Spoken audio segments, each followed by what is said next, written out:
Hi guys, this is how to play the beginner's version, the easier version of Sweet Home Alabama by Lynyrd Skynyrd. An absolutely awesome song, obviously made kind of famous by the riff.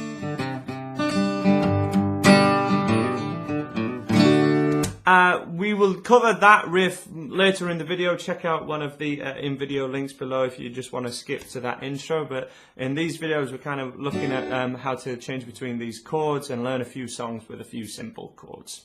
So this song starts on the D major that we looked at. And then the proper way to do this is, again, along to the original. This isn't an easy cheaty version. We go to this C add 9, which is, in my opinion, kind of a slightly easier C, but it's the one that's used in the record and used in the riff. This would be a normal C. If that's the only one you know how to do, that's totally fine as well. It will work, but it should be easier with this, what I nickname Noel Gallagher C chord. So we have 2 strums of a D, 2 strums of a C, and then a whole bar of your G chord, which again should be easier with the 4-finger version of the G.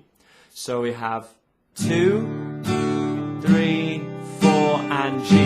2, 3, 4. 1, 2, 3, 4. 1, 2, 3, 4. It's a slightly up-tempo record, but this should be okay for you to strum power 8s to as well to start off with. So all the downs. 1 and 2 and 3 and 4 and for every bar.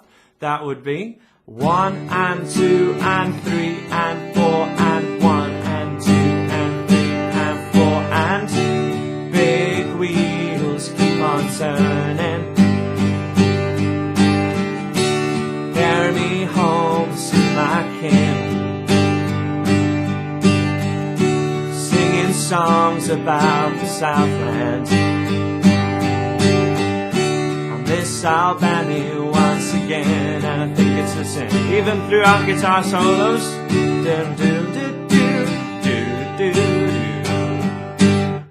Just keep strumming those chords and it will work absolutely fine. That's the rhythm part to it. If we want to add some upstrokes in there, make it sound a little cooler. 1 and 2 and a 3 and 4 and a. Every time you do 1 and 2 and, hit 1 upstroke, kind of the same as Can't Always Get What You Want, which is a previous video in the series.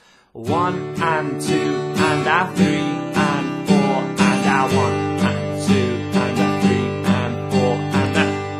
Now we have pretty much a change there over every time you're going to strum that and a, which happens quickly.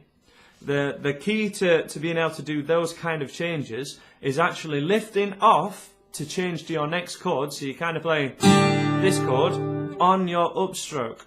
1 and 2 and a, 3 and 4 and a, 1 and 2 and a, 3 and 4 and a, lift off, and then you're back to your G, back to the D, sorry. So we want to be able to coordinate you lifting off with an upstroke, and again it shouldn't work, should sound terrible, but this is what's done. This is how people do the quicker changes with the cooler strummings. The strumming keeps going, and if you change chord, it doesn't affect the strumming, or it's coordinated with something else, and this is used to kind of creative effect to be able to do.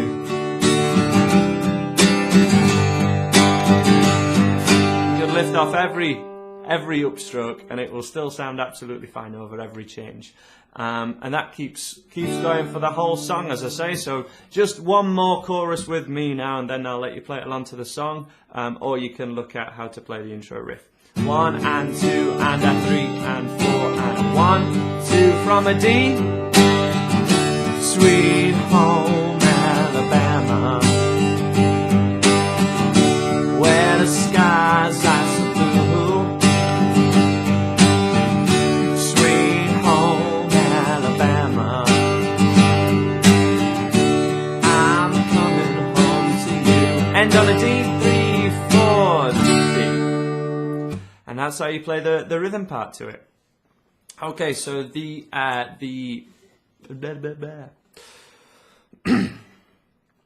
okay, so we're going to look at how to play the intro riff now, which sounds like this.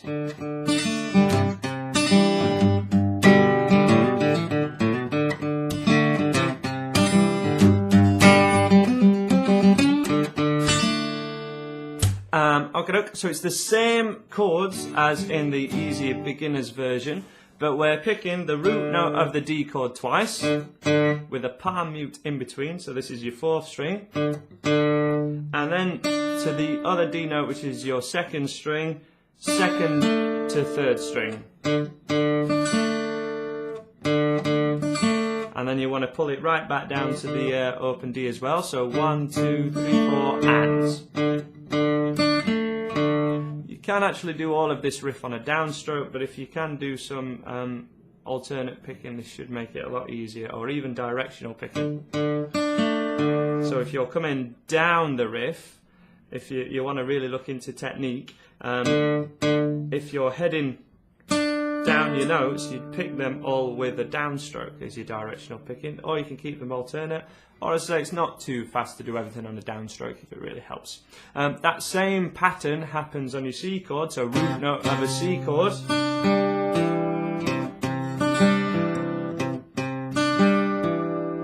So the D one more time. Same riff on the C. And then 2 root notes of a G chord, and then strum your G. So from the top, that would be.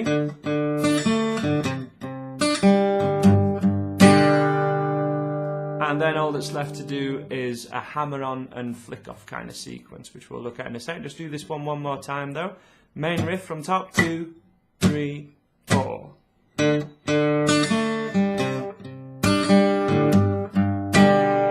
Okay, and then we go. Now this is from your open A string, which is here, to a 2nd fret on the A string, which is hammered on, and then we do the same sequence on the D string. Pick, hammer, D, hammer. So that sounds like A, D, hammer. And then you can flick off or pick it, but I would flick off.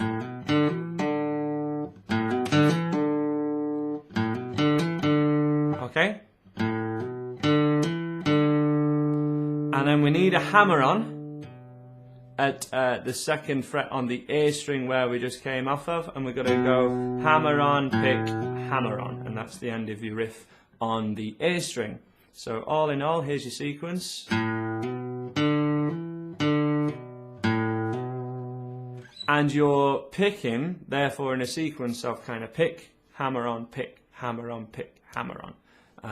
So pick, hammer on, pick, hammer on, pick, hammer on, pick, hammer on. Which should enable you'd always pick in the open string and then putting your 1st finger down at a 2nd fret. Because of that pattern, you could warm up getting the coordination on just 1 string, so that's open A, open A, open A. Or you can go between strings, out of order, just kind of put them like a scale. It's like the classic rock guitar thing, right? And then we're going to try and put it in this sequence. So open A, hammer, open D, hammer, open D, hammer on the A, open A, hammer. And then you straight back to your D shape and the rest of your riff.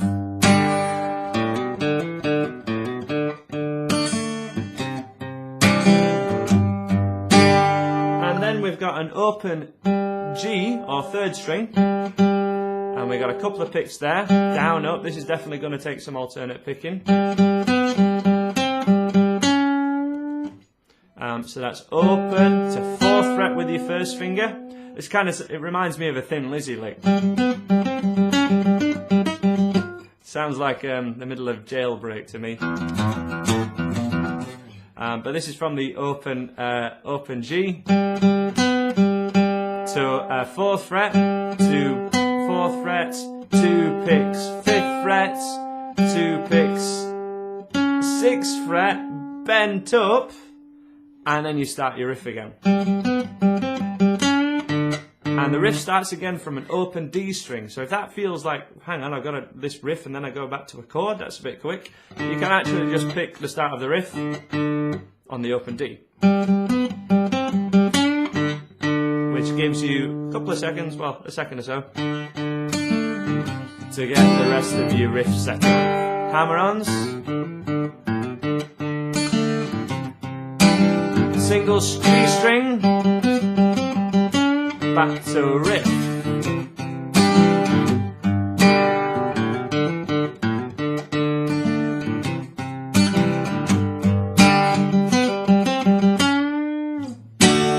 And that's how to play the intro of Sweet Home Alabama, and then you can be on your chords.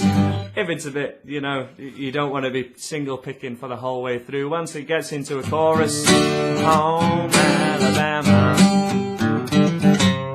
just add that part, which is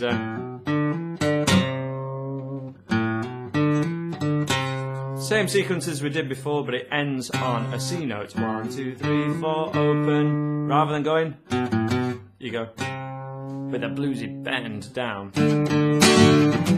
Alabama.